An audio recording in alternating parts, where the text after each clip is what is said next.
Afonso Henrique de Limas Barreto nasceu no dia 13 de maio de 1888, em Laranjeiras, no Rio de Janeiro. Ele era filho de uma professora e de um tipógrafo. Seu pai enlouqueceu quando ele ainda era criança e ele teve que assumir a responsabilidade de cuidar de seus irmãos. Sua mãe morreu quando ele ainda tinha 7 anos. Por ele ser afilhado de Visconde de Ouro Preto, ele estudou no colégio Dom Pedro II, onde ele começou a cursar engenharia, mas como teve que cuidar de seus irmãos, não terminou. Em 1909, ele publica o livro Recordações do Escrivão Isaías Caminha. E em 1911, ele publica o seu livro de maior sucesso, que é O Triste Fim de Policarpo Quaresma. Seu primeiro livro, Recordações do Escrivão Isaías Caminha, já tinha um pensamento contrário dos autores do parnasianismo. Em 1912, ele seguiu publicando os livros, só que ele estava sem editor e sem editora. E aí ele se decepciona muito, se entrega ao alcoolismo, ele é internado 2 vezes.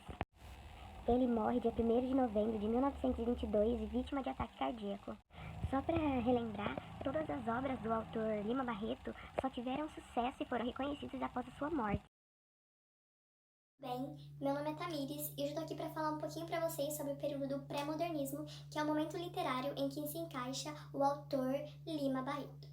Bom, vamos lá. Antes de tudo, vale lembrar que o pré-modernismo não é uma escola literária, e sim foi uma fase de transição que ocorreu entre 1902 até 1922.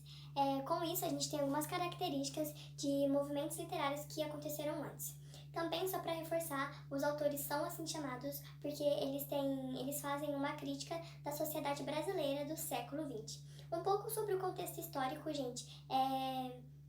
Os autores são do século XIX, mas eles só até então começam a escrever a partir do século XX. Então, assim, a base deles foi o finalzinho do século XIX, como por exemplo em 1888, que a gente teve a abolição dos escravos.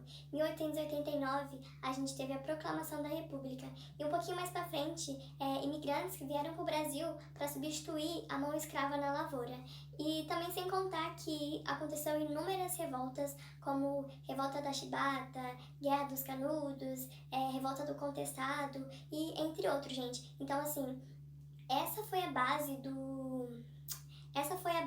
do momento histórico, sabe, gente? Essa foi a base dos pré-modernistas. Essa é a marca dos pré-modernistas, gente, porque eles vêm pra fazer uma crítica em relação a tudo isso que aconteceu, sabe, gente? Então, essa é a base dos pré-modernistas. Sobre as características, gente, temos a presença muito forte de que eles começaram a introduzir na literatura aqueles personagens que eram marginalizados, que praticamente não apareciam. Então, na nossa literatura, começaram a introduzir isso, aquelas pessoas excluídas. Também temos, gente, a presença do regionalismo, que os autores falam bastante das regiões aqui do Brasil, das regiões que eles conheciam. Então, essa também é uma das características do pré-modernismo. Outra coisa também é o naturalismo, que temos descrições minuciosas tanto dos personagens quanto dos cenários. Em relação à linguagem, ela não mudou muita coisa, ela ainda não era moderna, ela continuou uma linguagem mais antiga e difícil também. Então, basicamente, esse é um resuminho do pré-modernismo. Olá pessoal, me chamo Letícia e hoje eu vou estar explicando para vocês um pouco sobre o livro de Lima Barreto, que é Recordações do Escrivão Isaías Caminha. Isaías era um menino do interior, negro e pobre, sem estudo, e o livro já começa com o Isaías enaltecendo seu pai, como ele era fortemente ilustrado e sua inteligência era demais. Até que um dia, ele e seu pai estavam conversando e ele percebe que ele não sabia se identificar com nada que o pai dele estava falando, porque ele não tinha sido alfabetizado, então ele não conhecia livros, estudo nem nada. E isso, ele tem um impulso para que ele comece a ir para a escola, entrar no colégio. Isaías, até os 10 anos de idade, não tinha sido alfabetizado. E depois de uma conversa com seu pai, ele quis entrar para o colégio porque ele se interessou. E nisso, depois que ele entrou para o colégio, ele se apaixonou totalmente pelos livros, pelos cadernos, e aí foi o impulso dele para que ele descobrisse o sonho dele. Ele gostava tanto de livro, cadernos, que seus amigos, quando chamavam ele para brincar, ele corria. Ele se escondia dos brinquedos, pois ele preferia os livros. Mesmo sendo uma criança do interior, o Isaías tinha um grande sonho, que era ir para o Rio de Janeiro. E assim que ele termina os seus estudos, ele pensa em ir para o Rio de Janeiro. Logo após o Isaías falar que ele quer ir para o Rio de Janeiro, Ele ainda descreve a cidade do Rio de Janeiro como uma cidade grande, cidade cheia de riqueza e abarrotada de egoísmo. Então, o tempo passa e ele pensa em um dia para ele ir para o Rio de Janeiro, até que em um dia super chuvoso ele chega para a mãe dele e fala que ele vai para o Rio. Quando ele falou, estavam a mãe dele e a tia dele, as pessoas mais velhas que poderiam aconselhar ele. Só que como elas sempre foram do interior também, elas pediram para Isaías pedir para o seu tio Valentim um conselho. Valentim é seu tio que é carteiro, que já foi para o Rio de Janeiro várias vezes, que tem muito conhecimento sobre esse assunto. O tio, no momento, diz que ele faz muito bem e que ele vai para o Rio de Janeiro sim, só que para isso ele precisa de uma carta de recomendação e eles vão até a casa de Dr. Castro para pedir uma carta de recomendação para que Isaías chegue no Rio de Janeiro e não fique sem trabalhar. Então os dois saem no meio de uma chuva e de um monte de lama para ir até a casa do Dr. Castro. Chegando lá, o Dr. Castro ele reconhece o tio de Isaías e logo ele já concede a carta de recomendação para Isaías. E ele, com ansiedade já para poder chegar, fazer seu curso, virar doutor, ele já arruma essas coisas e vai pro Rio logo, rápido. Isso não tem muita demora na história, não. Ele vai pro Rio de Janeiro. Quando ele chega no trem, era uma viagem muito longa e ele dorme a viagem toda. E chegando no Rio de Janeiro, a hora que ele desce do trem, ele se decepciona totalmente com a cidade do Rio de Janeiro. Ele diz que é uma cidade feia, uma praça fechada, e é como se ele tivesse acabado de levar uma bofetada. Como ele já tinha conversado com seu tio, com o Dr. Castro, sobre o que fazer no Rio de Janeiro, ele teve indicação de um hotel, o Hotel Genicalé, que é onde ele se hospeda. E assim ele vai jantar. Depois que ele chega no hotel, ele vai jantar. E como ele tinha dormido a viagem toda, ele não lembrava de ninguém que estivesse lá com ele no trem. E aí ele está jantando e de repente aparece um moço que fala que estava viajando com ele, só que provavelmente Isaías não iria lembrar. Aí esse moço, Laje da Silva, né, que é o padeiro, ele compra charutos para eles dois e convida Isaías para ir numa peça de teatro. Nisso que os dois vão, Isaías conhece o Dr. Ivan Grinkovich, que era um amigo do Laje da Silva. Sendo assim, eles começam a conversar, conversa vai, conversa vem. Ele diz que ele é uma pessoa que fala 10 idiomas e ele é romeno. E além de falar 10 idiomas, Ivan Grinkovich, ele era um editor do jornal O Globo.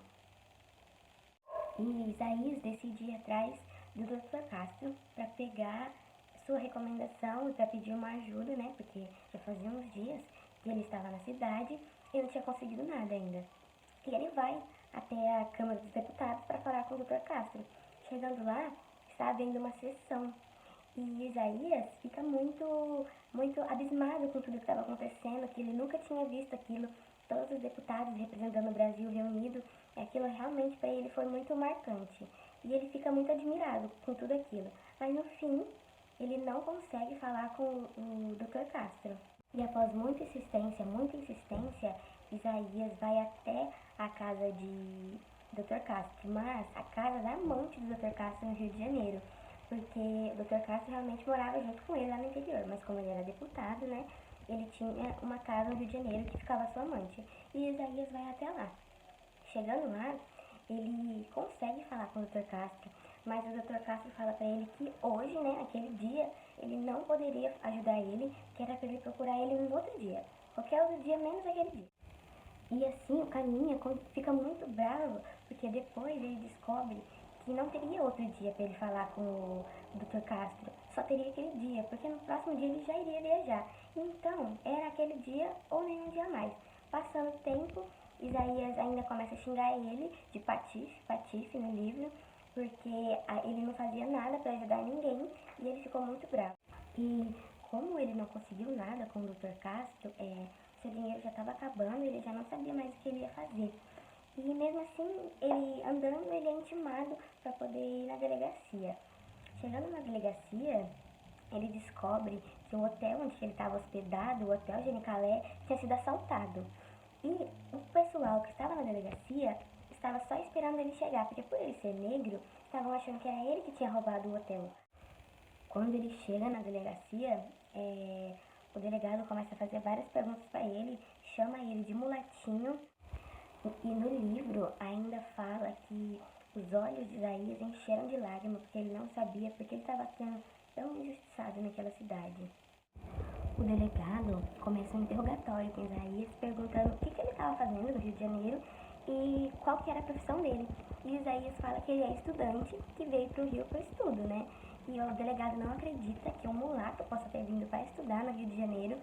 E aí ele ainda chama o Isaías de malandro e gatutino. O Isaías fica muito bravo mesmo, e xinga o delegado de imbecil. Nisso que ele xinga o delegado de imbecil, ele vai preso. Ele fica na cadeia durante 3 horas por desacato à autoridade.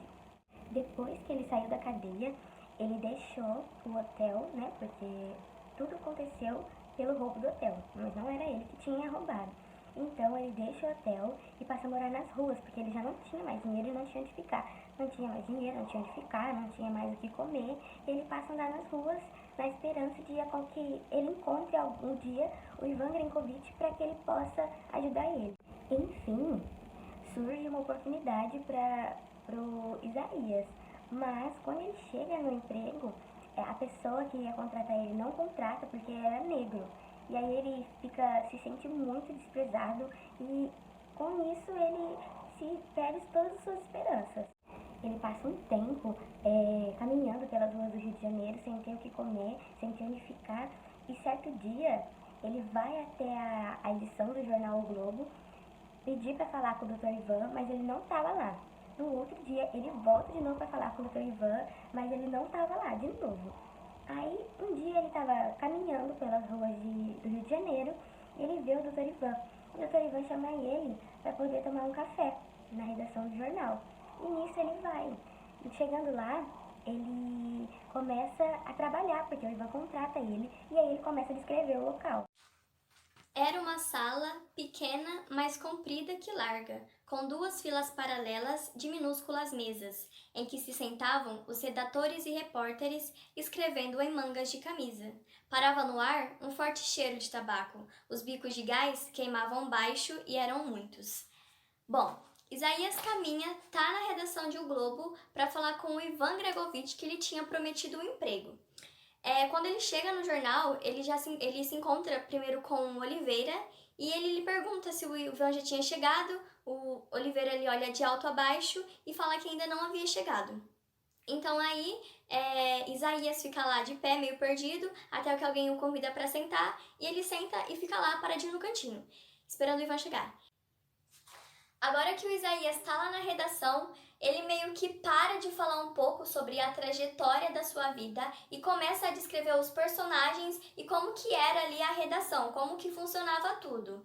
E aí ele descreve bastante os personagens, fiz uma folha aqui, ó, vou deixar para vocês com os nomes e as características dos personagens para vocês entenderem um pouquinho melhor. Então assim, ele falava que o diretor, o Ricardo Loberante, ele era como um ditador. Todas as pessoas tinham medo dele, até os mais altos da sociedade tinham medo e respeitavam bastante ele. E também ele falava que quem trabalhava no jornal era tipo assim, um espelho do Ricardo, sabe? Era um espelho do diretor. Ele fala que todos lá eram meio que hipócritas, assim, e tudo mais. E ele sentia muita admiração pelo Lobo e pelo Flock. Ele o considerava os dois os mais altos ápices de intelectualidade da redação, porque para ele o resto era o resto, não passava de nada. E aí um pouco mais pra frente, assim, né, gente, porque ele fica bastante descrevendo, ele fala assim que ele já tinha um quarto, cama e um lavatório de ferro, pensão de almoço e jantar. E também ele diz que recebia altas gorjetas, que vai de... Ele falava assim que havia de 200 mil réis, mas na maioria das vezes era sempre de 500 mil réis para cima. Ou seja, ele já estava se conformado ali com a sua situação de contínuo, já estava acostumado com a sua vidinha. Ele até fala que depois, quando a sua situação melhorou, foi difícil para ele se acostumar a essa nova vida de comprar as coisas, né, comprar coisas novas, porque até o entanto, ele tinha ganhado do Laje da Silva, não, do Laje da Silva não, tinha ganhado do Ivan ternos e botas e tudo mais. Então ele fala assim que já tinha se acostumado ali com essa situação de ter seu casa lá, seu cômodo, né? De receber ali suas gorjetas e tudo mais. Então ele se acostumou com essa situação e depois de um tempo ele fala assim que ele já tinha construído uma pequena consciência de jornalista. Então ele já se sentia superior às pessoas que não trabalhavam no jornal só pelo fato dele levar tinta aos tinteiros dos repórteres e dos redatores e participava assim de um jornal onde todos têm um gênio. Ou seja, ele já estava ali se sentindo o máximo. Acabou a ambição dele, ele não quer, ele parou assim de querer crescer na vida e subir. Se acostumou ali, parou por ali e ali ele ficou, gente. Parou dessa ganância toda que ele tinha antes. Isaías trabalhou no jornal, ele morou em uma casa de cômodo, com mais de 50 pessoas. Durante esse tempo, ele passou a refletir sobre a vida, sobre muitas coisas relativas a ela. Nessa parte, ele também diz sobre como as pessoas se desprezavam entre os cargos alheios no jornal. Ele foi percebendo que a rotina no jornal era uma sucessão de enganos. Todos obedeciam cegamente ao diretor tirano. Percebe-se que os homens são movidos por interesses e dirigidos por aparência. Durante esse tempo, acaba acontecendo um incidente em que o Flock, o jornalista crítico da redação, ele acaba se suicidando. Para não ser desvalorizado, o dono do jornal, o diretor no caso, passa a proteger Isaías pela primeira vez. E ele tem a oportunidade de mostrar as suas qualidades no jornal. Sendo assim, todos passaram a respeitá-lo, a considerá-lo, e o diretor passou a dar muito dinheiro para ele, muito dinheiro e atenção, e elogiava muito a sua inteligência e sua cultura. Mas, não satisfeito com tudo isso, Isaías ele decide voltar para sua cidade natal, onde ele casa, tem 2 filhos. Infelizmente, os 2 filhos dele morrem, e ele resolve escrever a sua trajetória de vida.